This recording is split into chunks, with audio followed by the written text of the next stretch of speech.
Welcome to episode 204 of the Canadian Prepper Podcast. We're recording on May 7th, 2023. I'm Jeff. I'm your host of the show for this evening. I'm based in Central Ontario. I'm a target shooter, ham radio operator, general overall handyman, and weather nerd. And I'm Brad. I'm in Eastern Ontario. Consider myself a part-time amateur prepper, constantly trying to better myself. My name's Pierre, hopefully very close to the Eastern Ontario part of where Brad lives. I'm a tactical beard owner, base t-shirt guru, government critique, and the reason we hit the explicit button. I'm the Frugal Gunny. I recently moved to Northern Ontario, pretty much in the middle of nowhere. I'm an off-grider, shooter, hunter, fisher, gatherer, trapper type, and all-around generalist. I only recently came to accept that I'm a prepper. And I'm Terry. I'm the guest tonight, and I live in sunny Southern Ontario. And I'm a struggling indie author, mediocre gardener, pathetic hunter, and general jack of all trades, master of none. You want to help support the show and keep the Canadian Prepper Podcast on the air? You can buy some swag. We have both the Canadian Prepper Podcast t-shirt and the tactical Velcro patch at www.prepperpodcast.ca. All proceeds help keep the lights on and the backup generator fueled. If you're enjoying the show, please take a few minutes, like us on Facebook, and submit a review on iTunes. Also, we want your feedback, good or bad, or just a topic you want us to cover. You can email us at feedback@prepperpodcast.ca. So we've got some community content for you in this episode. We're going to start off with some recent news, update our personal preps, and then we'll get into the main topic, which is the annual Preppers Meet. So I've got a couple of news articles. The first one, it's a little on the political side, little on the prepper side, but New York State is the first state in the U.S. that is going to be banning all fossil fuel appliances, starting with new homes in 2026. So when they basically talked about fossil fuels, they said natural gas and propane. So no stoves, no furnaces, no hot water heaters, no space heaters, nothing that burns a fossil fuel will be what they consider legal. This is supposed to start again in anything under 7 stories in 2026 and over 7 stories in 2029. Like I said, they're the first ones. I'm sure they're not going to be the last. I just don't understand or get this whole big fascination with everything has to be electric. Because in the prepper end of it, they're limiting you to one option. And that one option is hydro. And we all know how often you get a blackout, a brownout, your hydro goes out. It's never when it's really good weather outside. It's always in a storm or something like that. So, I just don't see the whole. I get on one part, kind of the environmental part of it, but to limit your resources and your survivability to one single source, I think is a problem that. And I mean, there was some discussion on it. I was following a bit, and somebody said, well, I'll just get a wood stove. And they're like, yeah, well, that's next on the list to ban. And I was just going to ask that. I'm not sure how they're going to I'm not sure how they're going to do that, because New York has quite a large, which I think a lot of states do, quite a large Amish community. And that's how they cook their food, but they never heat their house and whatever. They don't have electricity. Yeah, but they didn't get the email or the news article about it. So, I mean, you can't fault them for that. But I mean, at the same time, like, I'm just curious if anybody has decided that by 2026, we need to boost up the infrastructure for electricity and the demand for it. Just like it's not going to happen that fast. I mean, we're talking New York here. We're talking New York here, but I mean, like, what happens in California when everybody turns their AC on? Right? They got the rolling blackouts. Yeah. Right? Like, just like you're shut off for the next 2 days because the power grid cannot support it. Yeah. So it's one of those Go, things where it's go- just like, Go I knock mean, on 15 neighbors' doors and tell them all to turn their AC off so that Yeah. we can all get our power back on. right? And it's one of those things where I'm like, I don't think our infrastructure is ever getting any better on the power side and the demand, like, you know, Hydro One, Hydro Ontario, whatever you want to call it, right? Like, it's constantly just a band-aid fix because the amount of time and effort it takes to, you know, if we want to go this route, because we do have a clean way of getting energy, it's probably not a bad way, but just to up the infrastructure to support the demand when everybody is cooking supper Mhm. Yep. is probably We going to haven't go crazy. So that, And- you know, and the- that's and the just something funny- to keep in the back of your mind. Yeah, and it's funny you mentioned that, because what somebody brought up in one of the chats I was listening, or I was kind of reading over, was they said, so the government, the New York government, just recently built a power plant, took 5 years to build it, so they're not going to have another one ready by 2026. And guess what that power plant runs on? Natural Coal. gas. Yeah. So If there's a They're plan, they like haven't been everything sharing else. that plan with us. Right? no, They're not very good at sharing that plan. So, They I mean, tell the people what the absolutely not. plan is. It might be easier to get on board, but they're not sharing that plan. So, yeah. So just kind of from So- the prepping end, I know it's, 4 years off, but like I said, this is the first state. I'm quite sure it's not going to be the last. There's going to be obviously lawsuits, I would imagine, and so we'll see what happens. But and the other one I've got is it's kind of the weather thing. I'll touch on it a little bit in my blurb, but Alberta has declared a state of emergency over their wildfires. They are really bad out there. They basically got caught in kind of a high pressure dome, shall we say, of nothing but hot, dry air for several days. And with it being this early in the season, the I don't know how you would refer to it, the green foliage and that grows out of the ground and all that, it hasn't even really started to grow yet. So there's absolutely nothing to stop the wildfires from going. And they're just going crazy. There's been a whole lot of evacuations, towns that have been evacuated, lots of buildings burned. Not heard of any loss of life, which is a good thing. But if this is how it's starting now and it's only early in May, it's going to be pretty bad for the season. So Yeah, it definitely sucks for them out there. I saw that Mhm. map Yeah. a couple of days ago of how many wildfires are burning and whatnot at the time, and it doesn't seem like there's very much unburnt ground there right now. no, unfortunately, that's not a good thing. So if nobody has Yeah. anything else, we'll move on to what we've done lately for preps. Work. Lots of yard cleanup this weekend.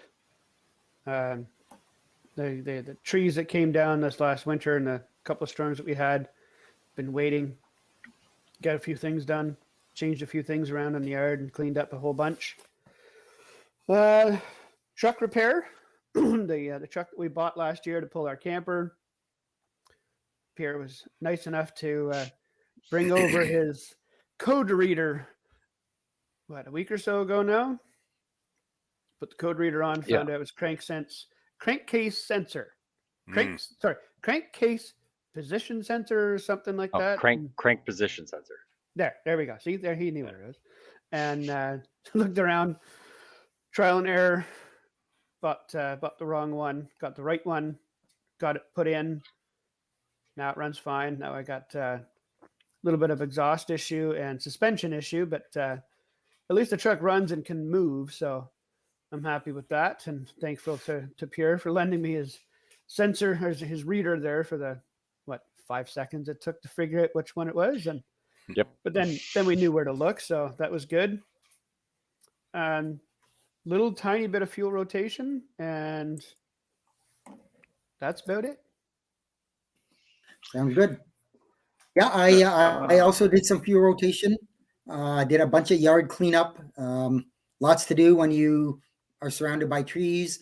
and I got started on my next year's winter firewood. I've already got enough for next season. I'm starting on the season after.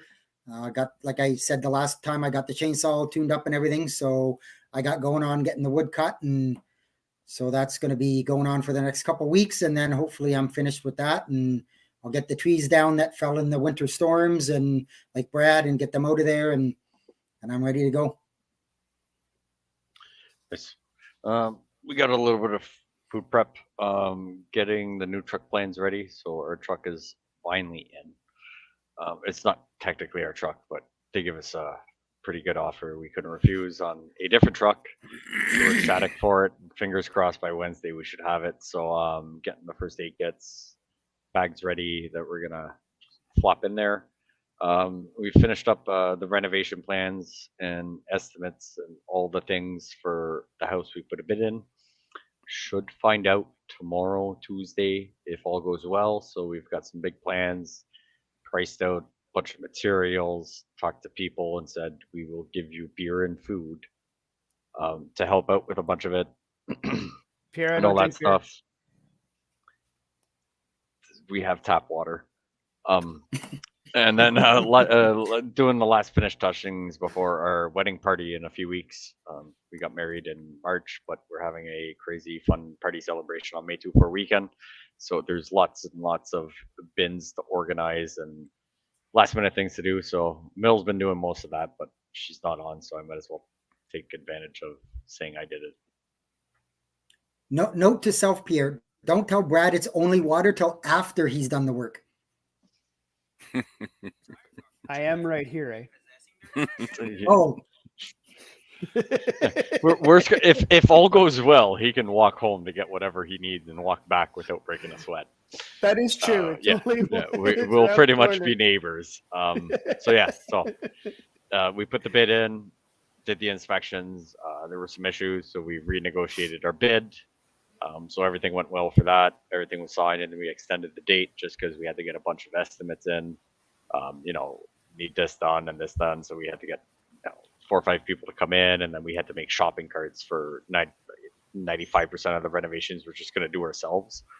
We had to get all that in, so we're just waiting on the last minute financing things or whatever. So hopefully we'll find out the next day or two. We have till Wednesday technically, but we'll find out. I'm hoping it goes forward. It'll be a nice little project that needs a little bit of TLC, and it'll be all ours, and then I can pee in my backyard. Well, best of luck all the time.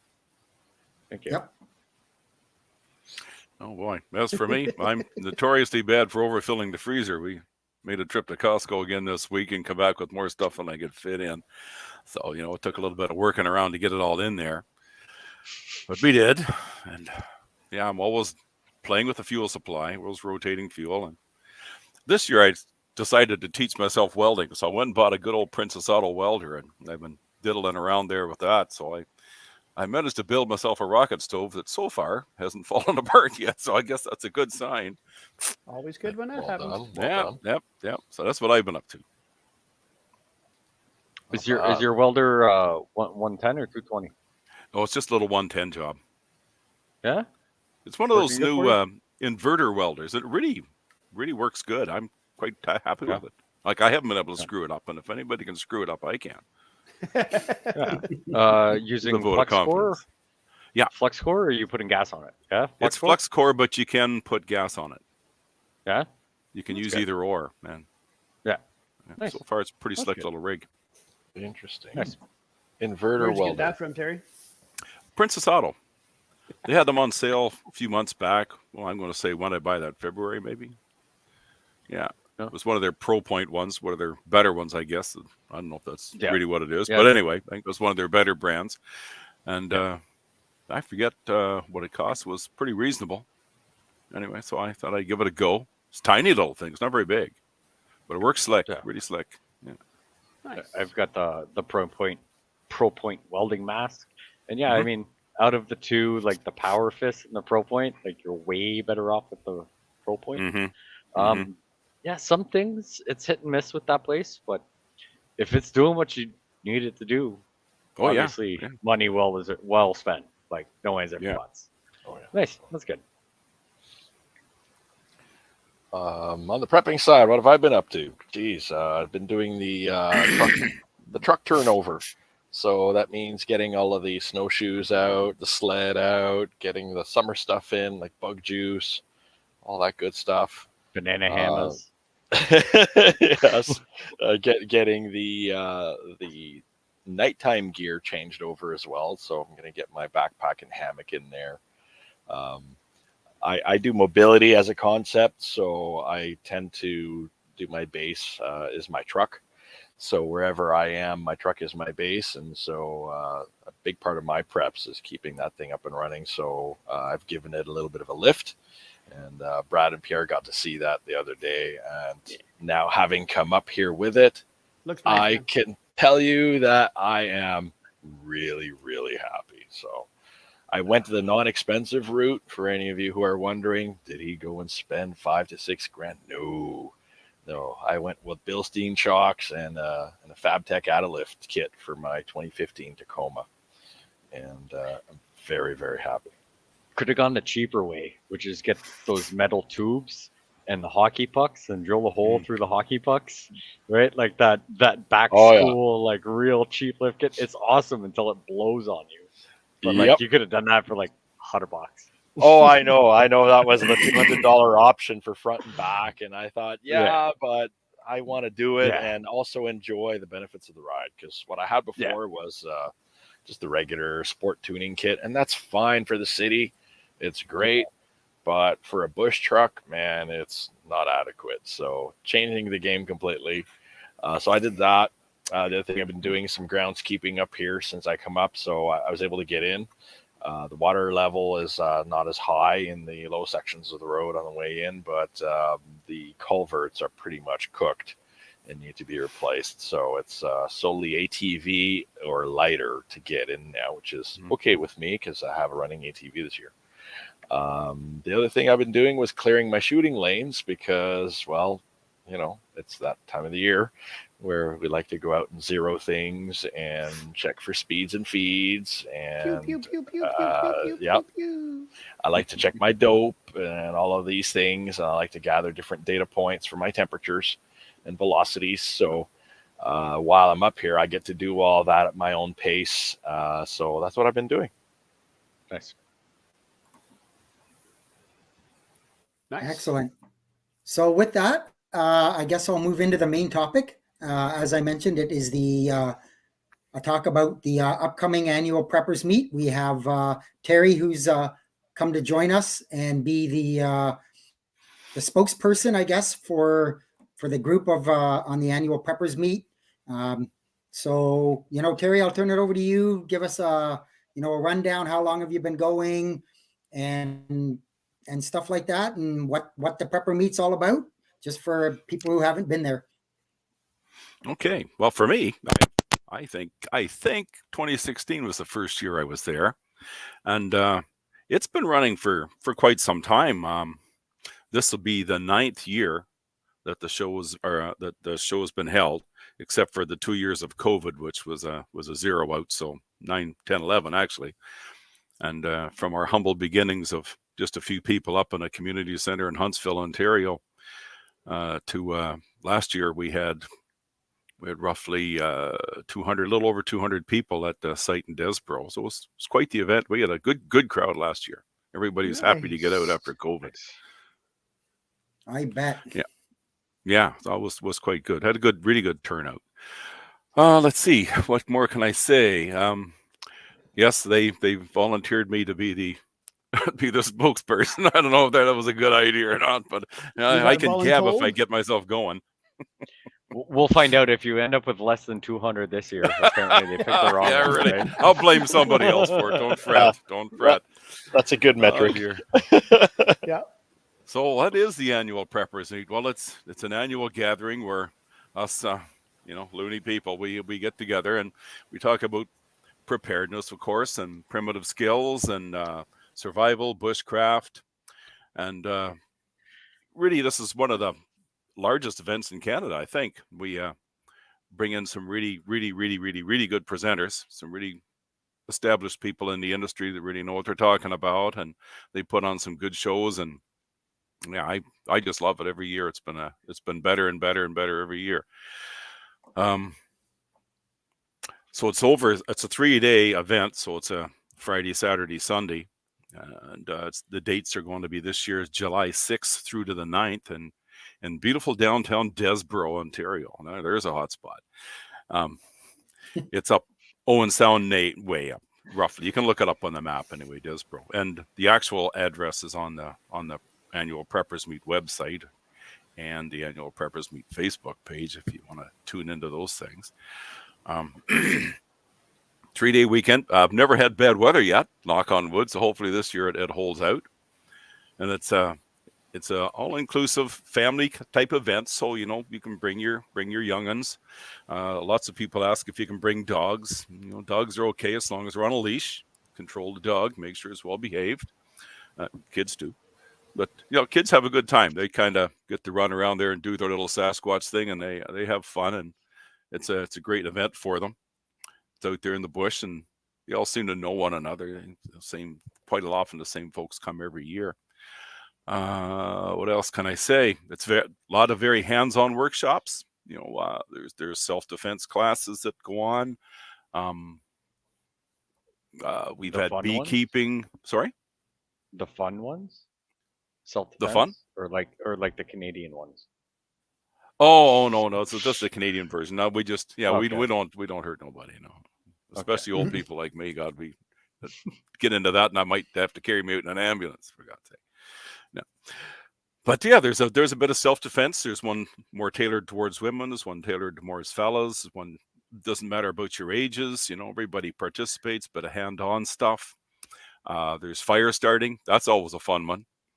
There's that's a unique little event that happens every year. They line up a bunch of people. They start out with some kids doing it too, which is really cute.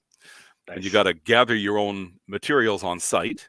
You got a certain time, run back, get your fire all built up. You got to you start it with a fire steel, and hang a jute string over top of the site. And the first one who burns through the jute string wins the prize. And it's pretty interesting to watch. Yeah, that sounds awesome. Lots of pressure. Yeah, I love that concept. The fire off. Yeah. It's pretty cool. What other stuff do we have going on there? Wild edible walks. Last year, I think we had 3 different people doing wild edible walks. You just walk around there and they pick out the wild edible plants, which is always good, especially for senile guys like me, because I forget, you know, from one year to the next exactly what it was. So I got to relearn every year. So I need to go every year. Bug out bags. That's another one that people like.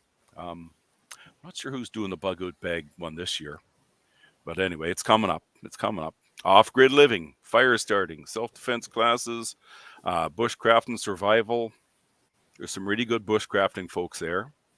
This year we're going to have an archery range. They talk about food preservation. This year we're going to have a slingshot and a BB gun range. I don't know what that's going to involve, so that ought to be interesting to see how that comes about. That would be fun. Yeah, I'm sure that'll be a hit. Sounds fun. Yeah. There's one. Well, the last couple of years, I think we've had axe throwing. That's been interesting. Right on. Oh, that's fun. Here, we're going. Yeah. I've done that. Yeah, it's interesting, and it's not easy to do either. No. It's a tricky, small little science that doesn't take much, but like it's consistency, standing at the same spot, your arm going the same speed. Yeah, axe throwing is fun. I've done it a few times, and I'm like, it's fun. I've been a coach. Draws a big crowd. I've been a coach, so if we want to do it at any point when we're together, let's do it. I've been a coach. I can show you all. Yeah. Done. Put it in the schedule up here when we go to see Gunny. Yeah, when we go up in the fall there, buddy, set up that'll be part of your preps in the future. The ideal axe is a 1.5 pound hatchet. Yes. Mm-hmm. But we also show the technique for a proper 4 pound chopping axe. Nice. So we call it the big axe. So I literally was a member of a league, and when I worked in the private sector at the time, and I got laid off, And when I was without work, they said, "Hey, do you want to work here until you find your next gig?" And so for a while, I was a professional axe throwing coach. Cool. And I'm laughing because it was so much fun. Mm-hmm. It was hard to believe I got paid for it. So that's you great. didn't work any day that you were there, did you? Oh no. And I got to see a lot of beautiful people come and go through and have a great time. You know, you can't not have fun the first time you peg an axe into the board. It feels awesome. So if that's something that we can organize for ourselves, or even if you do want to do it at another future meet, I would love to help out. Oh yeah, it's a popular draw. Draws a lot of people to do that. I guess they are more like hatchets than they are axes. They're not really big. Yeah. Well, we compete with the 4-pound axe at the end to see who is the better. So okay, if you go 1-on-1 in the end, so if 2 axe throwers are having a good run and you're doing an elimination sort of deal, we always finish on what we call the big axe. There you go. Then you've got to throw that big axe, and that's a ton of fun. So we should do that sometime. Yeah, it's cool. Nice. Lots of good stuff. Right on. So just curious. So are these set times for these classes? Would some of these classes potentially go on more than one time, just in case I want to do the slingshot, the food, and the self-defense? It's not just one class at 9 o'clock for all of them. There are variations where you might be able to do most of them. Sometimes there's overlap, but sometimes there's not. Sometimes it's a struggle to decide what you want to do more. I've had both dilemmas in my case, and sometimes you'll have 2 or 3 edible walks, and you can go on all of them, or sometimes only get one. Yeah, that's the unfortunate thing. There's always a schedule up, and sometimes the schedule changes, because people cancel it or can't make it or what have you. But they try and stick with the schedule, and you can kind of line up the day's events so you can see what time it is you want to hit something, and try and do that. So. But there's so much stuff to see that, you might not get it all in. And you have all these on your website, Terry? Yeah, it all should be on the website. I hope Jeff can get that in the show notes somewhere where everybody can see it. Absolutely. Okay. Let's see. What else didn't I hit on? I didn't hit on the wilderness first aid. We're going to have a fellow there. It's going to do a little wilderness first aid class. So it's just a quickie. It's not a full wilderness first aid course. It's more of an intro, right? So just to get you interested. And there's always communications. That's Eric's thing usually, but Eric's out of town this year, so he's going to have another fellow doing it for him. So that we're not talking about the same Eric. No, we are. We're talking about the same Eric. There's no way that guy's he doesn't understand the concept of it. He thinks can openers are antennas. Can openers. But they can be, and they can be. We can. I know. Yeah, but I'm just like, I gotta throw something in. But obviously, no big shock to anybody who's listened to this before that Eric would be there talking about communication. Oh yes, and since he's not here, we got to pick on him a little bit too, right? Yeah. Eric's been a vendor as well because he has his rapid survival booth sometimes. He didn't last year. I think he was probably too busy, but he's had the booth set up before. I was going to ask about vendors. Like, how many vendors do you get? Quite a few usually, and they vary. I'm just trying to think of what all we have. I don't know if the list isn't compiled yet as to what we're going to have this year, but in the past we've had people there with alpacas, and the alpacas were actually there, and the lady sold mitts and gloves and different wear out of alpaca wool. We had a fella last year with can't remember the name of the company, but like military surplus gear. So he had sleeping bags and jackets and coats and boots and all kinds of goodies, your typical surplus stuff. Yeah. And there's usually people there with food, with like freeze-dried food, prepared foods, that kind of stuff. You ever had a blacksmith? We haven't, and that's kind of where I wanted to go with this welding thing I started, was to learn a bit more about that, but we haven't had one that I know of, but I would love to see something like that. It's right across the street from me. There is a gentleman. He has an Instagram page called Bleeding Hands Customs. Mm-hmm. He does. He's a blacksmith, but he mostly makes knives. He would be a good presenter to have on the show sometime. That's what I'm thinking. That I was talking to him today, and it didn't even think of it Mhm. when we were talking about something else completely. But yeah, to point him in your direction for next year. Mhm. I know it'd be way too close to the time now to do anything for this year, but Yeah. to point him in too your bad. direction for next year, that I have absolutely no problems in walking across the street tomorrow night after I get home from work and saying, "Hey, if you want to do this next year, talk to these guys. Mhm. This makes Does he, sense and and you'd be interested in." at bare minimum, show up with a sample of knives that he may not be able to make a stock up, but like get the information and send it out to people or whatever, or just be Yeah. there to answer questions for people that are curious about it or whatever. Maybe Yeah. maybe a good option. Because Yeah. conceivably you can be a presenter and a vendor like Eric does. Eric's done it. Yeah. He could Yeah. he could present his blacksmithing thing, and that's something I'd really like to see myself, and it's something prepper related, of course. Now, if he doesn't mind computers, on the annual prepper website, there is you can download a form to be a sponsor or a vendor or a presenter, and fill in your information, and somebody get in contact with them and line them up. And there are, by the way, there's still a couple of openings this year if anybody wanted to jump in. Brilliant. Well, all right, is then prepared to do it.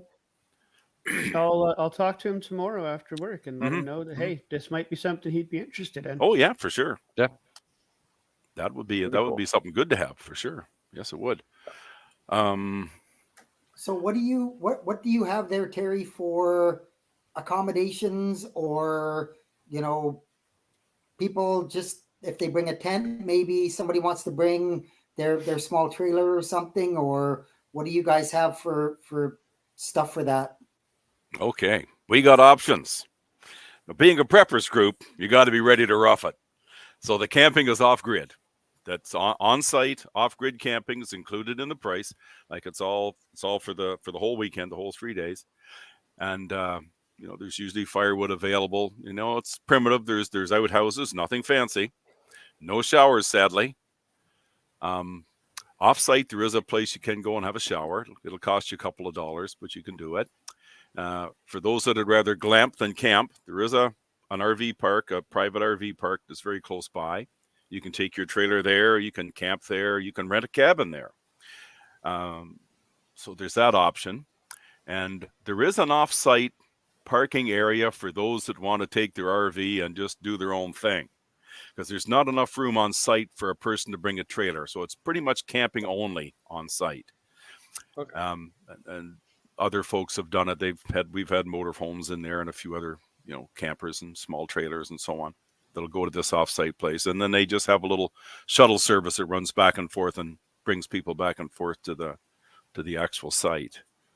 So pretty much everything's covered. There is an Airbnb option too, I believe, but all that information is on the website as to where these locations are.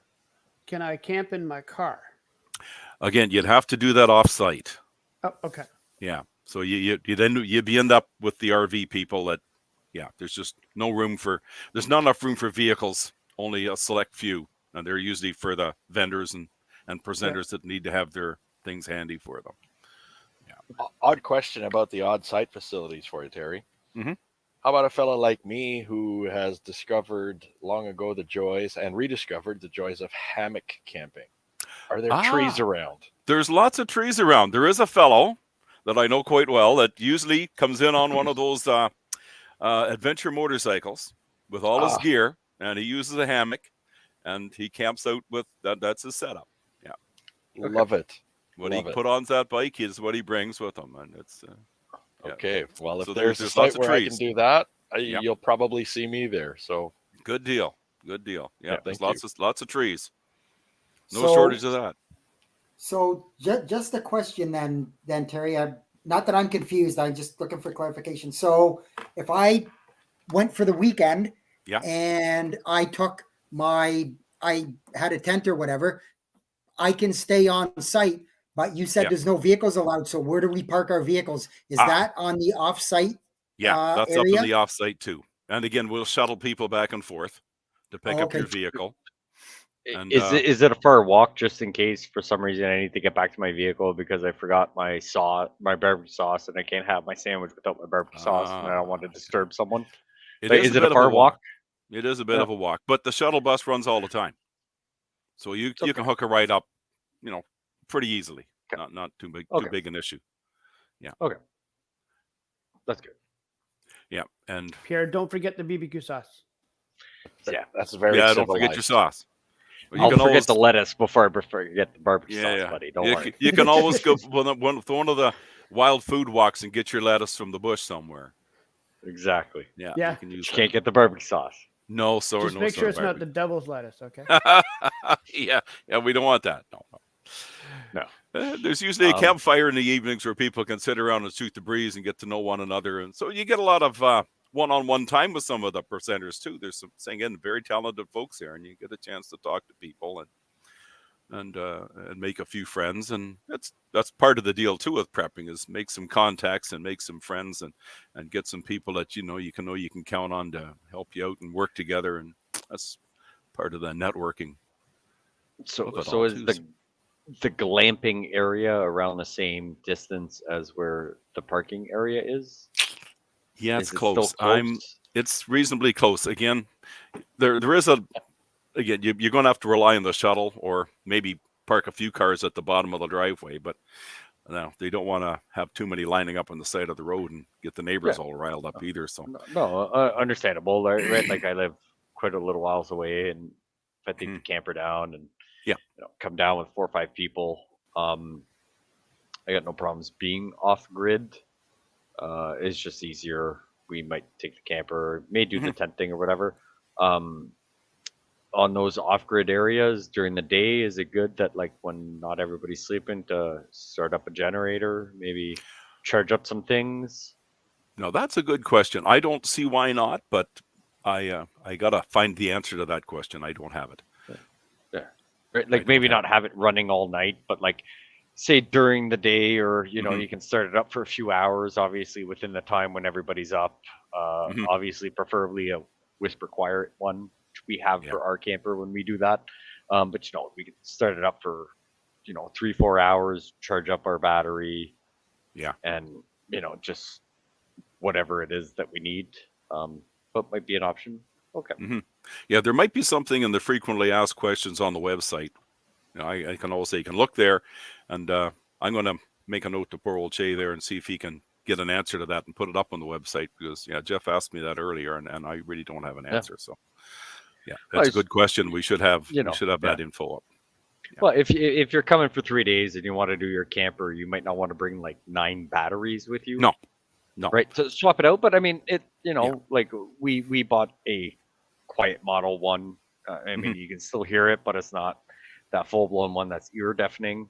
But even that ear deafening one, for a few hours, as long as they're you're not that bad. trying to go to bed. Yeah, you're not trying to go to bed, right? You do it at 5 o'clock when most of the stuff's done, and it's off by 7-8 o'clock. It's not the end of the world, but it's nobody wants to go there expecting to be like, I can do like I do when I go in the middle of nowhere. Like we've gone up to Crown Land and camped for the weekend, where it's just like let the generator run all night. Like there's nobody around. Yeah, it keeps the coyotes away. I'm good. Well, with there's it, that, right? And but just something to think about. You don't want anybody to show up and be disappointed, just being like, well, I couldn't do this. We don't want disappointed people. Yeah, right. Yeah, we'll figure that. We'll find an answer out to that one and get it posted up there somewhere. There's a few people that bring RVs, and say some have solar setups and some have different systems that they use. I'm sure that somebody's got to have a generator, and that's probably what they do. It's usually their own little group, and they all get along, and they all have their campfire at night too, and they get to know one another. So should be grand. Sounds like a fun venue. Oh, it is a fun venue. You'll love it there. If you get a chance to come, you'll love it there. What have I not talked about? I tried to get up there last year, and it just didn't work out in the timing and whatnot. But I definitely like the event. I'd love to go and participate for 1 year for sure. Oh yeah. See what's up, and a good time will be had by all. Oh, there's something I didn't talk about yet. Was the along with the vendors, which are again varied. We did have a food truck last year for those who don't like to cook, or the cooking challenged, or whatever you want to call them. I must admit, I did indulge in a fries and gravy myself. It was not too bad. But I mean, don't depend on your 3 meals a day from it. But like your lunch when you're already there listening to classes, like a good poutine and cheeseburger Yeah. probably goes a far way compared to Oh, your hell like yeah. rice pilaf you overcooked because you didn't put enough water in, Exactly. right? Like, Exactly. So I'm hoping Yeah. they're going to have them again this year. He seemed to be quite popular. It was a fun deal Nice. last year. And the other thing we got is there's always a raffle table. There's quite a variety of things. Oh my goodness, from water purification to knives to fire starting tools to first aid kits to just trying to think of all this there, barbecue setups. So just all kinds of things. I did send Eric some pictures. I don't know if he had a chance to send them off to you guys to look at or not, but we have knives, fold up saws. There is a fold up like a collapsible longbow last year that was in there. Some pretty good prizes, some real substantial prizes. Nice. That and it's always a big hit with people. Yeah. Well, you had me at knives, Terry. Oh well, me too. And I'm constantly being told by certain individuals that I don't know my knife, so I need to get a really good knife, because I had one of those Bear Grylls ones, that took a lot of heat for that. And yeah, I still can't afford a real knife. I might have given given you some heat for that, but there's nothing wrong with the old school Mora Garb. The old Mora, I've got a Mora, so maybe that's okay then. Yeah, you can't go wrong with one of those. I'm the frugal gunny, so I'm quite all right with a commodity blade like this. Doesn't have to be into the one of the guys on the live chat says it sounds like you could have a swap meet there. It's been mentioned before, and I don't know if we just haven't had the logistics to set it up with or what, but it has been mentioned, and I wouldn't be surprised if one of these years, maybe even this one, it might show up. But again, keep an eye on the website or the Facebook page, because if it's going to happen, you'll see it there. It would be neat. It's been mentioned before, and it would be neat because some people got, some things they'd like to swap out and trade up to something better or change up. I could see that being a big hit. I love to turn over gear when I find newer, better stuff, and I love to hand it over to people who don't have any at all. And I tell them, well, I used this in the past, and it kind of worked for me pretty good. Yeah. And so if you want it, here. So that would be a lot of fun, man. And then you learn so much at those swap meets too.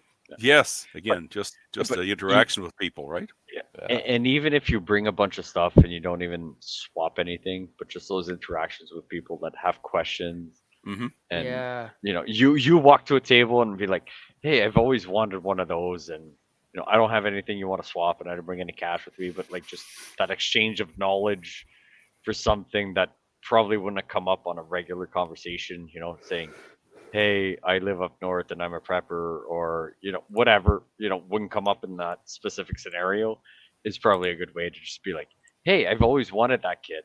Oh, well, it's only, whether it's too much or whatever, but you can have that conversation about how it used, how they came about it, and then maybe potentially think about, okay, that is something I got.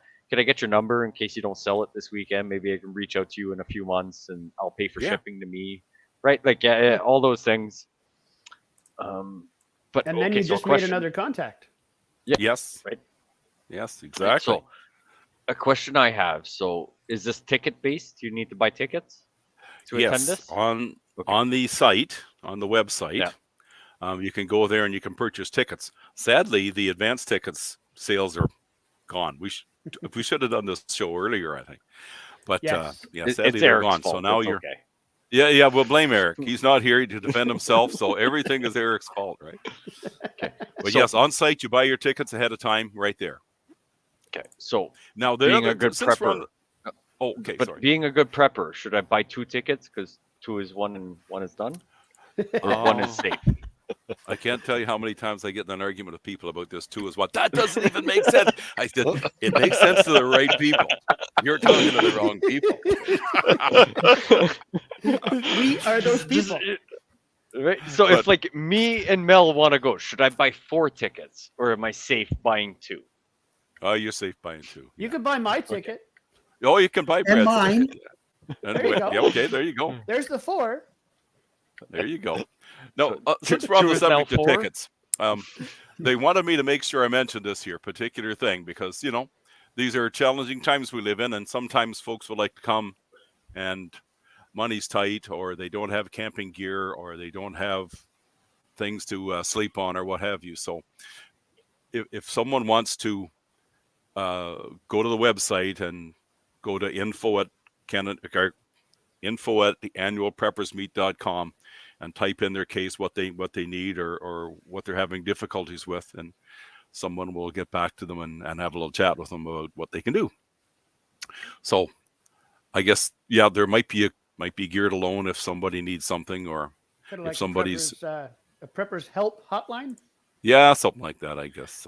So is there, so me thinking that I wouldn't be able to make it down, but is there a way that I may be able to help with that? Is there a way that someone could donate, whether it be funds or gear, if they live close enough that they could lend out for the weekend, even though they can't attend? Would there be a different email that they could send info? I would go to the same info at annualpreppersmeet.com and put your item on there. If it's something you could do to help somebody out, yeah, whatever. Okay. Or if you wanted to donate a ticket to someone that would like to come but can't afford to, or whatever. Yeah, like anything like that would be good. Sounds like a good idea. Mm-hmm. Mm-hmm. Yep, we don't want to turn anybody away. That's for sure. More people, the merrier. Make it easier for people. Sorry? The more people, the merrier. Mm-hmm. Mm-hmm. You want to come. You don't want to turn people away. That you can. No, absolutely not. Absolutely not. You don't want to turn people away, but at the same time, you're trying to do this thing. So, like, I may not be able to make it down just because of the extra travel, the gas, the time off work, or whatever. But say 15 people donate $20, and they can get 6 people that are close by, just can get there, but just may not have the funds for it, right? Like, you can get a few extra people on there. Mm-hmm. May not be a bad way of doing whatever. So, yep, it's a good way of helping one another out. Yep. Let's see. What do I want to touch about this year? Our main presenter this year. I got to find his information on here so I don't lose it all. We got a young fellow coming that some people may know of, Zachary Galt. He's been there before, and he's our keynote presenter this year, and he's a primitive skills fellow. He's been on a number of TV shows and featured on different on the History Channel and so on. So he's quite a prominent fellow. He's a bushcrafting, sustainable living expert. He's got his own school. You can go there for classes and so on. And Zach's going to be our man this year. I don't know what he's going to teach us, but he's going to be the main man this year. So it should be very interesting. Looking forward to it. Right on. What has he taught in the past?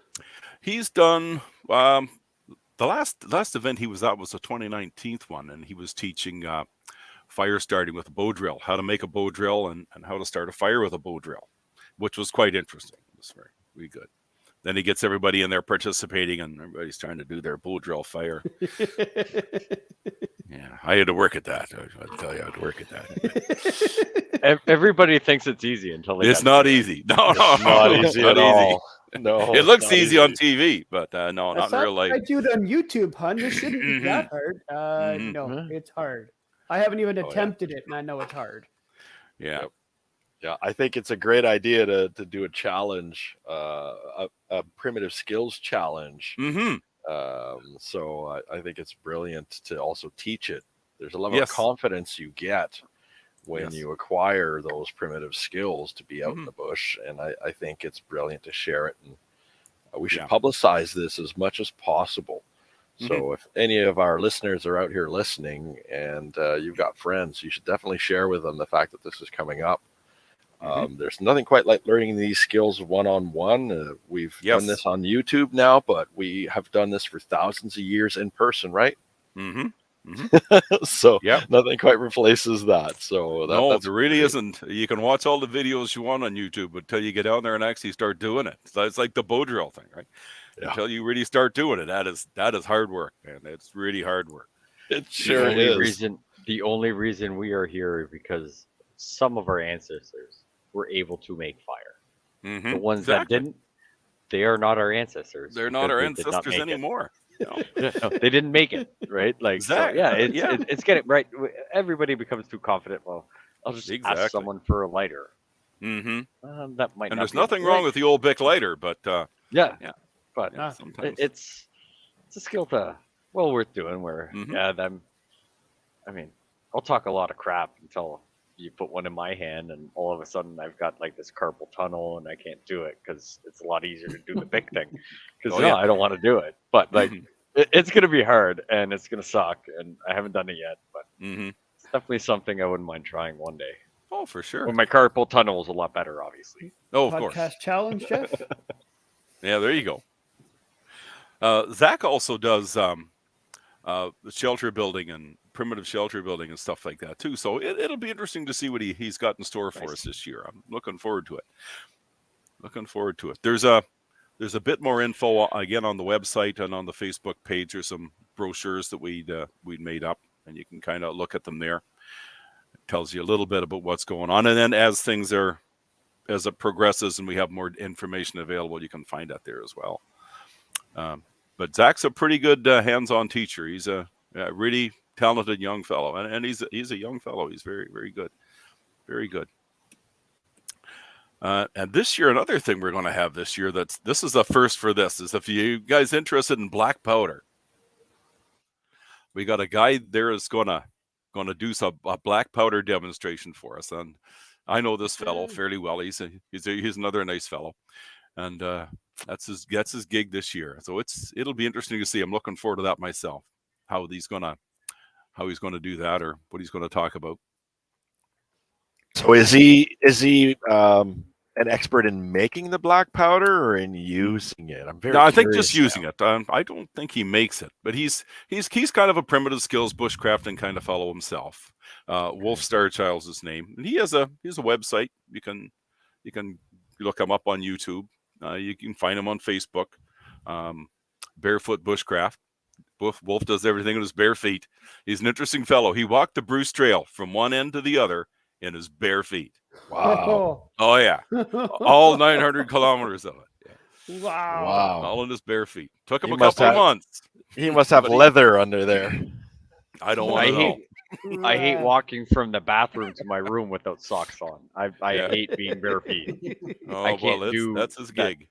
Oh, good on you, buddy. Nice fellow. Yeah, you gotta love him. He's an interesting guy. He races dog sled races. He does that too. He has an archery and survival school down in Grimsby area. I'm not exactly sure where he's down that neck of the woods by Niagara somewhere. And again, check out his YouTube channel. Zach has got a YouTube channel and a website as well. If you want to look that up there too, anybody wants to check out those two fellas. Again, all this info's on our website, Facebook page. There's a good question in the live chat. Yeah, thanks, Jeff. Any Trapping. trapping sessions. Yeah. Now, that's a good one. And I haven't seen anything for this coming year. We've had fellows on the past where they've done stuff, but I don't know what's coming up this year. I didn't see that on the agenda as of yet, unless somebody out there that would like to come and do that. That'd be good too. Have them come onto the website. There's a guy right Oh, over there. oh, that fellow. Yeah. That fella. So I'm into He the should trapping sign up. thing. It sounds like a lot of fun. I got to check into that because one of the things about trapping in Ontario, and I don't know what it's like in other jurisdictions, but in Ontario, it's a highly controlled thing. Yes. So Yes. you and I can talk about, say, snaring rabbits. That seems to be like a gray area. That's okay to talk about. Mhm. But for anybody who wants to trap a fur bearer, such as a beaver, a Mhm. muskrat, mink, marten, the fisher, even bear is considered a fur bearer. Yeah. You need special training because there's considerations. There is, and maybe if I can throw this in for to sell the trapping thing a little bit, because the trapping discipline has changed immensely in Ontario. There are certain kinds of traps that used to be legal, and they are now not at all. Yes. And that's for reasons that we don't want to inflict cruelty on these animals. When we kill them, we want to have a really good, clean kill. We don't want to harm the fur. So there's an entire approach to trapping. There's a time when trapping has to be done. Yes. And so there are approved methods and approved traps. So we have to be careful because there's even some traps that may have been legal in the past, like 2 years ago, and now are not. Yes. Because things evolve that quickly in the game of trapping. So I could Mhm. see why you don't have too many sessions on that topic. But it would be really, really cool to talk and do an intro to trapping. Mhm. And the rabbit snare is probably the best way to do that, I think, because it's accessible to everybody. And Mhm. it's frankly a prep item that I believe in, and I have it on my kit. Because if you're Yeah. marooned somewhere and you're a hunter, trapper type, fisher type, and therefore you're okay with skinning game and that sort of thing, you're most likely to find rabbit runs Yeah. than to see large game at any point in your adventure / misadventure. So Yes. that'd be really cool to do. Thanks for that, Terry. Yeah, if you're interested, go on there and fill in the form if you want. I'm gonna go take a look at that and see if we can squeeze her in this year. I'm sure it'd be fun to do. All right. That would be fun. Other than that, let's see. Get the Wolfman. We talked about the Wolfman. Oh yeah, cool guy. So We got lots of good stuff coming up. I already said I might not Terry- be able to make it there this year. Yes. The cool guy. I won't. Oh, I the might cool not guy. be Oh, able to make it, well, yeah. we'll post a picture or something in one of your Terry, favorite can you- in one of your favorite T-shirts. So I Terry, don't can wanna you say- just buy a day pass if you just wanted to go for one day? Say your schedule, you got to work the weekend, but hey, I can go on the Friday. Can you buy a 1 day pass, or do you have to Yes. throw out the whole shot? Yes. Again, on the website, go and do that. Or I guess maybe you could do that when you show up. I'm not sure exactly how the day pass is going to work, but there is a day pass available, $50 per adult. Kids under 12 are free, and you can come for whatever day you want. Again, that info should be on the website. I don't know if you have to buy that in advance, if you can pick it up there. So, but that's an option. The other thing I guess I should say how much it does cost is because it's $150 for an adult for the entire weekend. So that'll include your camping and the beautiful outhouse and the primitive living and so on. Includes all the events that are going on, and you can interact in any of the things. Would that 150? Would that 150 include potentially that off grid where you would sleep in your vehicle or park your camper? Yeah. So not just the tent.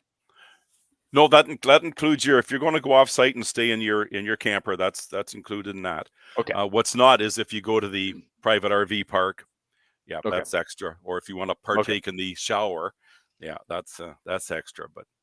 But you can camp on site or at the off site for free.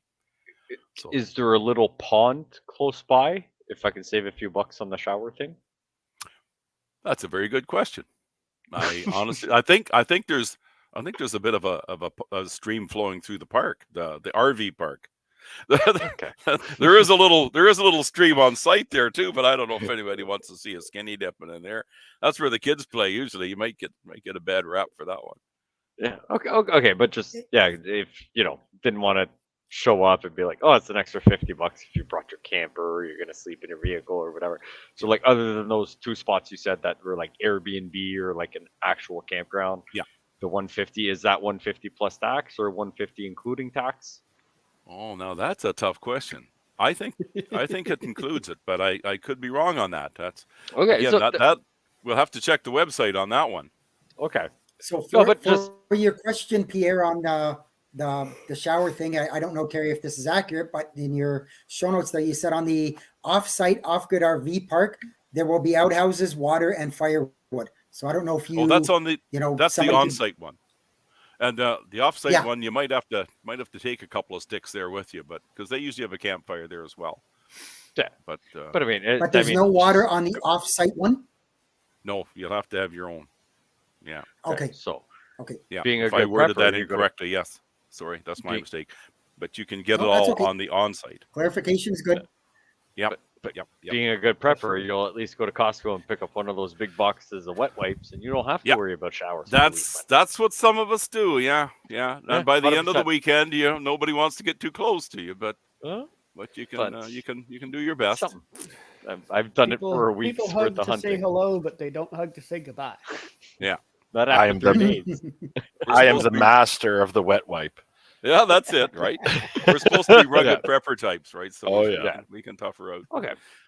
But yeah, she's pretty Nice. off grid, pretty primitive. I hear there's That's fine. no Perfect. cell phone reception there. It's not good. It's not good. I know for myself, I had to walk out to the end of the laneway to the road in order to get a signal to talk to anybody. Or So to send a that's why text message. Eric's thing is so love popular it. because he talks about Perfect. That's the communication. communication. You got no thing. cell And- reception, but hey, look, my ham radio license works, right? Like, so I get why Eric's so popular now. And some of the vendors manage, I guess it depends on your service, who you have for a service, but some of the vendors manage to get, their little, what do you call them, those electronic gizmos to pay. They managed to work, except for last year when Rogers went down? That was that weekend. Was it? It was that weekend. Man, that was And if you didn't have cash, you were kind of hooped. Yeah. SOL. Yeah. I remember I was the king for that weekend. I had a wallet full of cash. I was the king, I come man. prepared. I was laughing. Yeah, I come prepared. I was. I okay was. too. Oh, well done. Yeah, that weekend is a fishing weekend. A whole bunch of us guys get together out on Crown Land, and we have no cell reception where we go either. So yeah, we were gone for 4 days and come back, and the phone's Didn't even blowing up know. about. Yep, didn't even know. Didn't even one of know. the one of the guys is a volunteer fireman with the local fire department. So he takes it. So in case we need something desperately, he takes his quote unquote fire radio with him, and he can get communications with that. Or Eric will usually bring his portable ham, and we can reach out if we desperately need somebody. But it's a pretty good drive down a single lane cow path to get to cell reception. Yeah, that's the bit of a bummer there. But again, being off grid's not a bad thing. It teaches us tolerance. No, it's not. But that little walk It out to the end of the absolutely laneway, it's a couple hundred meters. It's good exercise for us all. So Oh yes. Good. you do that a couple of times a day. Make sure you get your miles in. Get your steps Yeah, down. that's right. Although I would imagine a fellow with a Starlink over there would be pretty popular. Oh, you'd be popular. Oh yeah, big time. and if Johnny, anybody leave it is up there. and if anybody doubts how well Starlink works, tonight's episode is brought to you by lithium iron phosphate and Starlink. Right on. Good old Starlink. I've heard good things Starlink. about that. Right. Yeah. Hey, I got to vouch for it. It's working very well for me, so I'm happy. No, you haven't even glitched out once, which is Not surprising once? because I got the pin drop of where you are, and I was just like, there ain't shit around. Oh, no, Anyway, man. Yeah. That's- So yeah. it's nice. I sent it to my father. He asked me one day, so can you send me a pin to where you live? I said, sure. I sent it to him and he said, you live in the middle of nowhere. And I said, yep. Yeah. Just the Exactly. way I like it. Exactly. So Starlink works really well here, as you can see. So you never know if I'm on the road a lot that month. I've got to look into it. I got a crazy schedule this year. Things are shifting, but I'd really love to go. And if I go, it'd be pretty cool to have my complete mobile setup. Mhm. That's something I'm working on, and that would be an interesting thing to do for a show. As Yes. a presenter, is mobility Absolutely. Yeah. as a concept, And I'm- test your setup, right? yes, and that would be a really good way to showcase it. So Mhm. And not Especially, even showcase it, but I have a feeling that with the amount of people there, if you're having an issue with something, you'd probably have someone just rolling their sleeves up in there to give you a hand, right? Another Oh goodness, set yes. of There's all eyes kinds of folks or there. whatever, right? Like, so now you've got 40 people trying to work on the same problem Mm-hmm. with Yeah. lifetime feed, everybody, okay, hey, flick this switch. Oh, look, that solved the problem, right? So when you're here, like 40 people, yeah, you'd be the life of the party when the lights go out, which is well, interesting. I find when any preppers get together, it's just a knowledge fest of Exactly. Oh, hey, you can do this, you can try that, and oh, geez, if you got a problem, hey, let me give you a hand. It's amazing, actually. So Mhm. that's why I'm looking forward to it. I want to try to find a way to squeeze this into my busy schedule this summer and Yep. go.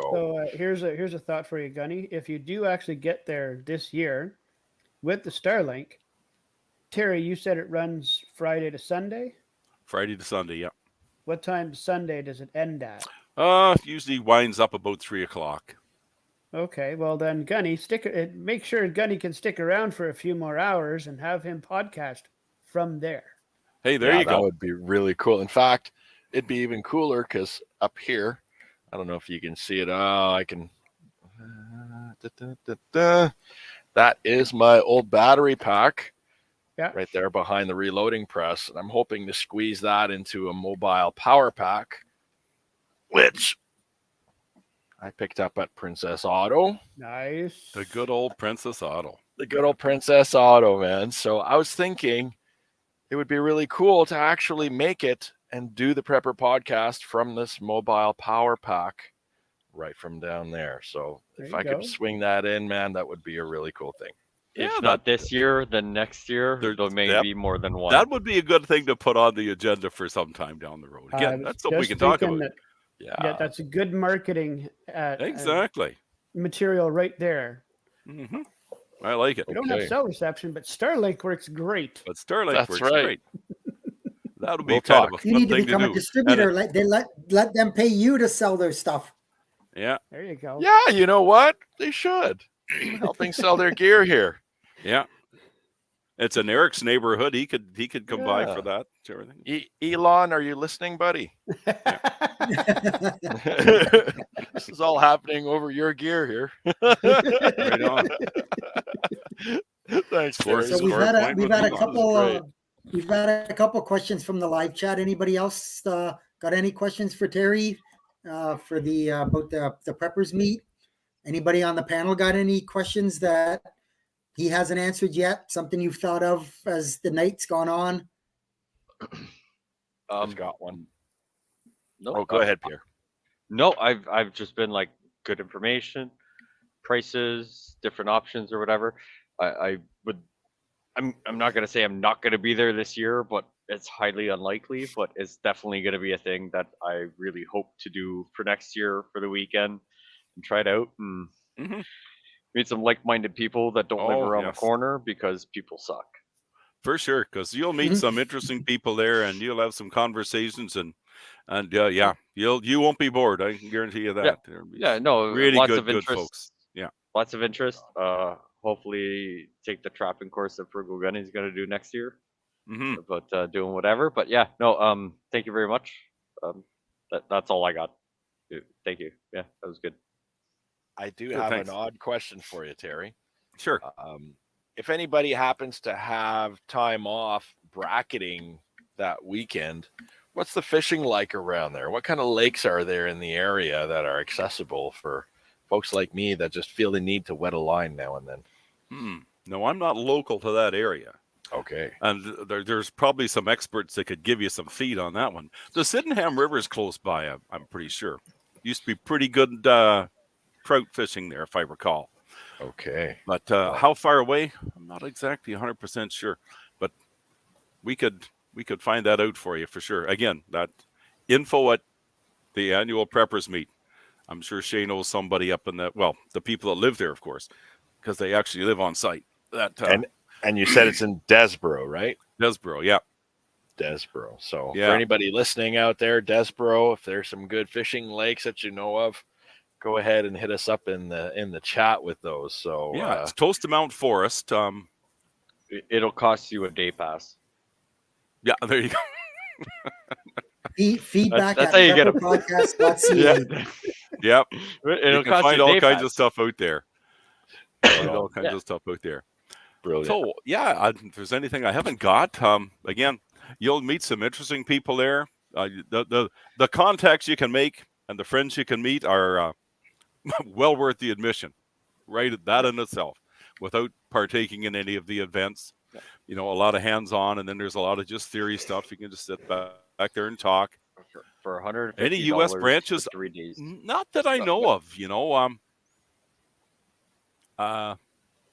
Again, you could always ask that question. I don't know if Shay's affiliated with anybody that has an event down in the U.S. or not. But I'm not familiar with it myself. But I have one last comment to add Mhm. because Terry, what you just said kind of brought this to my mind to the forefront. I'm a member of a couple of different prepper groups. One of the Mhm. things I focus a lot on is the people networks. Yeah, that's one of the Um, most important things. Huge. And so if you're one of those lone wolf preppers out there, Mhm. and Hollywood loves to paint pictures of the lone wolf, I think Hollywood likes to have us go full, lone wolf out there, because then we just become victims of consumerism. Yeah. But when you're in a network of people, you'll have a lot of people step in and tell you, hey, man, you don't have to go and spend all that money on all that gear. You can just That's get right. this, and this. And if you know how to do this, and this with those tools, guess what? You're already on your way. And there's no better way to do that than to network with other people Sure. who are doing it too. So Exactly. And if nobody knows everything, right? Like some people are absolutely, really good mechanics and some people are really good at first aid and some people are really Yep. good farmers.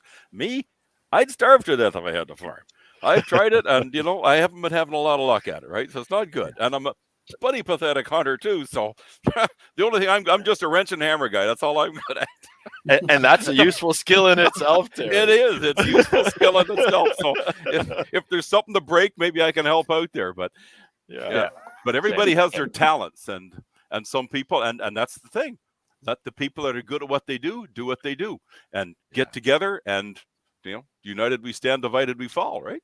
That's right. And Like, it's a step towards starting to build Absolutely. your own community too, Mhm. because then you know what skills are lacking around you, and Yeah. that okay, now that I see that I could maybe start working on this skill Mhm. or that competency, and away you go. Exactly. Yeah. or make Exactly. a connection where you only have to rely on a few days of figuring this out, and then someone more competent can you Help you guys out. can meet up and you become a very competent person in something they struggle with, and Mm-hmm.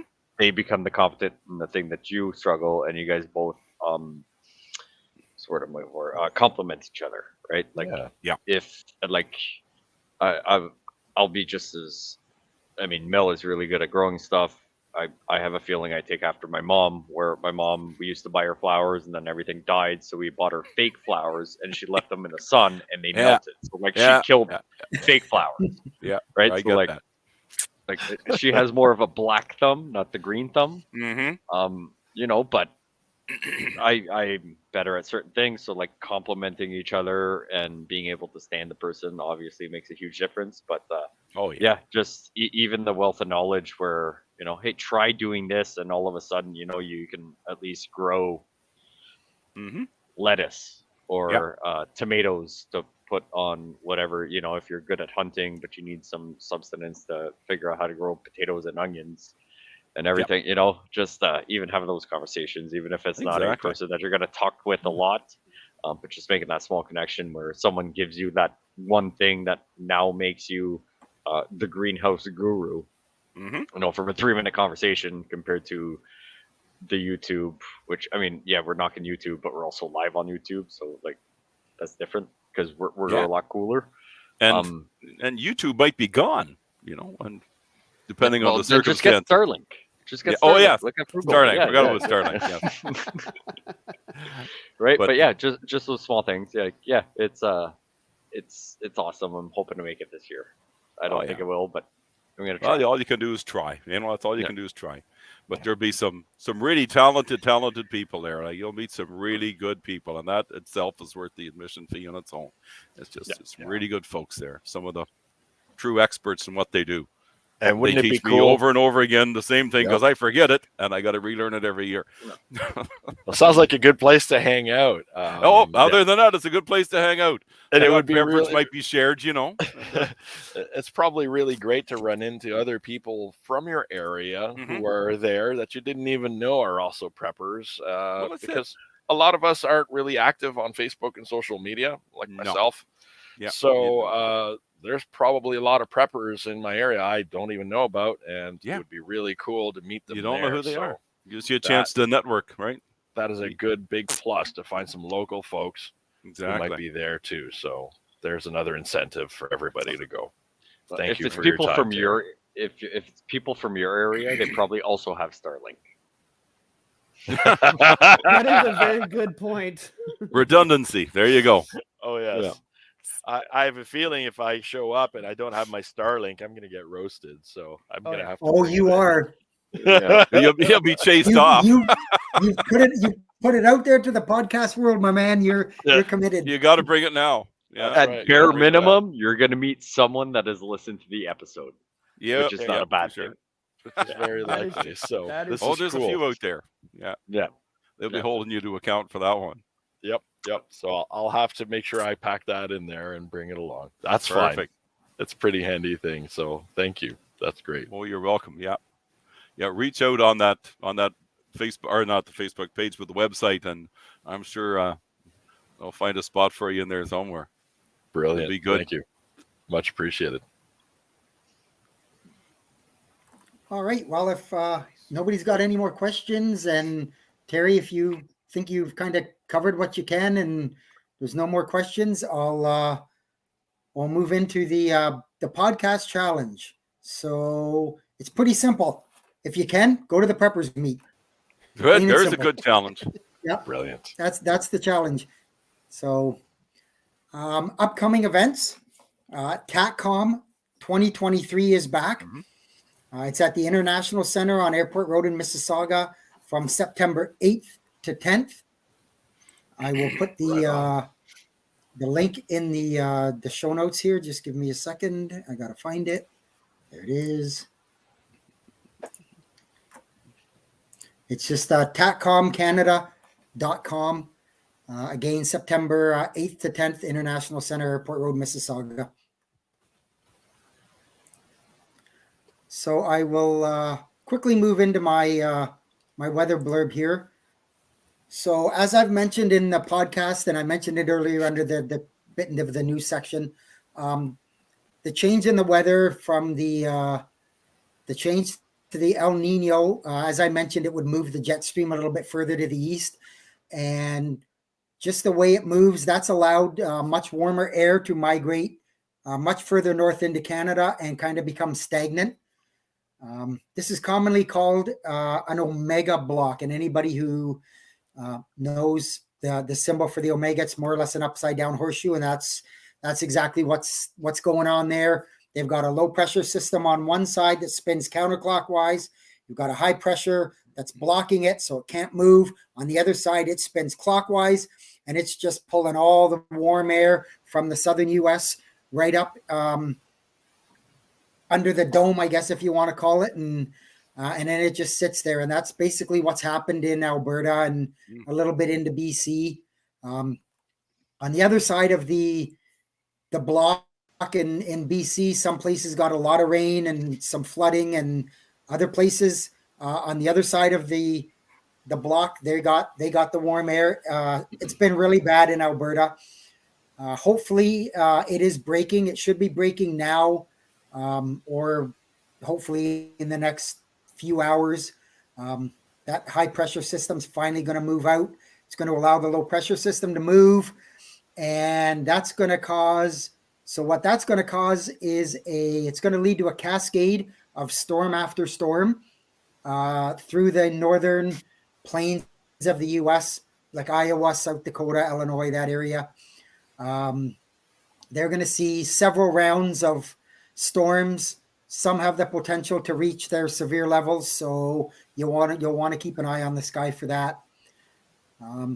As the low pressure system moves, it's going to pull the cold front with it, and that's going to reach around a little bit down to the south.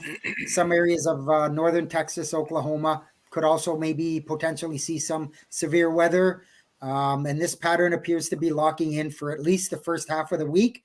So they should be expecting to get some good rain out of it, which they desperately need, like everybody else does. Brad, do you have a deal of the week for us? Canadian Tire. It's got a turkey cooker, a propane turkey cooker, the whole setup there. They've got it $40 off right now, down to $130. I figured it was just in time for turkey season. Mm-hmm. Gobble gobble. Yeah. Gobble Yeah. gobble. I have one myself. It's the same kind of. I bought it somewhere else, but it's the same make and model, whatnot. It's got a little timer on it. We did deep fried turkey a year ago. Over No, 2 years. 2 years now. 2 years now. Pierre and Melissa and a few other people, we tried it out for the first time for somebody's birthday, I think it was. No, I think it was Thanksgiving over at Mel's mom's. Was it Thanksgiving? I thought it was his birthday. It might have been someone's way. birthday, yeah, or whatever. Yeah, it was 2 years Either way.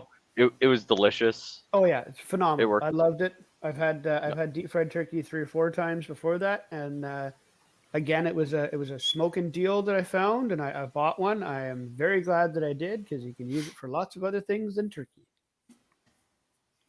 And actually, kind of on that, it wasn't the propane one, but one of the guys at our fish camp, like I say, we go out in the middle of nowhere for 4 days, and he's got a propane. Like, you don't have to have the oil. It heats up the sides. You can drop the turkey inside. We didn't do turkey. We did chickens, whatever, but it was phenomenal. Yeah, he cooked up really, really well. Nice. Nice. Gonna have to figure out what that is. Mm-hmm. Yeah. Get us, You should get have us a seen link to that. you should have seen Frugal Gunny's face when we showed him a few of the things we have in our garage for when the power goes out and the propane setups we have, and he was like, "I want that. I want that." You probably got a Blackstone or something similar to that. Yeah, no, we've got a few Yeah. Blackstones, but no, the best one we've ever gotten, I want to say it was last year or whatever. So we bought I'm pretty sure it's a Camp Chef, but it's a propane oven. It's got 2 burners on the top, and you can put a full chicken in it. Yes, Wow. yes. Runs on propane. I'm like, it's a little bulky. Like, if you're going camping, it's gonna suck to like carry. But like, if you're, for Frugal Gunny, where he's up, I'm like, you get that up there. I'm like, you can make a roast, you can make a chicken. And he was like standing in my garage, and I'm like, I know he was trying to figure out how to get it in his truck without me noticing. Right? Like, I'm like, he's trying to take this because he's like, I need this up there. And I'm like, yeah, we'll keep an eye if ever that comes up. We'll definitely put that out. They're the cat's ass. I My was daughter coveted. had one, and she used it a couple of years ago when we went to the preppers meet. As a matter of fact, she brought that with us, and she cooked a bunch of things on it. It was really good. Yeah, Brilliant. It's awesome. We had a power outage. We had it in our back deck. We were making spaghetti, like boiled the noodles, made the meat, put the sauce in, had the generator going, and we were watching Yellowstone on the side of the house. Nobody had power, and we were eating like kings and enjoying entertainment, right? Like, yeah, it was definitely cool. So that's what I'm going to keep an eye on for, hopefully a deal of the week, because I know that time of year is coming up. But yeah, anything you can cook outside is way better than cooking inside. Every time. And Brad, just so you know, that turkey, the propane one, it's called the Big Easy. So if you just Google the Big Easy cooker, it'll pop up there. So Sweet. Easy. I've got a shout out for Terry. Thanks, Terry, for coming out. It was a great episode. Lots of good information and lots of good questions. So thanks for coming out and giving us a lowdown. Well, Absolutely, I appreciate it. Thank you. Yeah, thanks for having me. Good to see you again. Oh yeah, it's good to be back. And now that I'm on here, now I got to get a plug in here, because once this preppers meet is over, it'd be nice to come back on again and do a little post preppers meet chat. If we can, Absolutely. if we can squeeze me into your busy schedule. That would We be will Eric's make not that here. happen. So we all acknowledge it. We'll make Eric follow along. Sounds Okay. good. There you go. Yeah, we'll make He's it not here to happen. defend it. Super. He's Some not way. here to defend it. Super. Not here Some to way, defend it. somehow. Okay. I had to get my plug in for that. So yeah. No, that's a great idea, Terry. We'll absolutely do that. I'm Yeah, sure it would be interesting for a lot of people. I So would with vouch. that, I'm going to bring episode 204 of the Canadian Prepper Podcast to an end. You can find the podcast on iTunes, Podbean, Spotify, or your favorite podcast app. Please help us out and submit a review. It helps other people find us. We record these shows live on Facebook and YouTube. If you want an early peek at the shows, please subscribe to the YouTube channel Canadian Prepper Podcast and click the notifications tab. That gives you alerts when we're going live. You can find me, the Frugal Gunny, on YouTube, Facebook, Instagram, and even on the Canadian Prepper Podcast Discord. And if anybody's looking for me, you can find me at send a message at feedback@prepperpodcast.ca, or I'm also on the Discord. And Brad, where can we find you? At batbradcpp@gmail.com. And I too am also on the Discord. And Pierre? You can find me or Mel at Off the Wall Customizing on all the socialist medias or at Gmail. I'm not gonna lie, we're probably gonna keep it sort of low key if we are planning to move, because we're gonna have a bunch of stuff to pack and a bunch of renovations to do when we move in. But if you do need stuff, we will do our best to not miss the emails like we have done with a few people, and we sincerely apologize. I'm on the Discord, but just send me a private message. I forgot about it for a few days, and like there's like 1,000 notifications, and I was like, I'm done with this. So, or Monday nights, I'm on the other CPP where I critique the government, as my intro said. Terry, do you want to give out anything where anybody can reach you, or we just direct them through the Facebook page to the Annual Preppers Meet? Make note of the Facebook page for the Annual Preppers Meet, and then anything regarding the meet itself is go to info at annualpreppersmeet.com or the website. And if anybody's really desperate for talking to somebody and they want to send me a message or something, it's just my name. It's Terry L. Blackmore at hotmail.com. All lowercase, all one word. Hotmail, because I'm hot. They're still using that thing? Oh, God, yeah. Look at the freaking hair. Look, I was on that thing right from the get-go. I'm surprised it's not we have to catch a pigeon and find the right code on it to send the message back to you. Yeah. That would be that would be Scott. That wouldn't be Terry. That would be Scott. Okay, That's sorry. true. Apologize. True. Yeah. So please check out Rapid Survival at rapidsurvival.com. You can get Eric there on the live chat if he wants to show up while you're buying some of your prepper gear. As I mentioned, you could also email me at feedback@prepperpodcast.ca. So thanks for joining us. Until next time, be prepared, stay safe.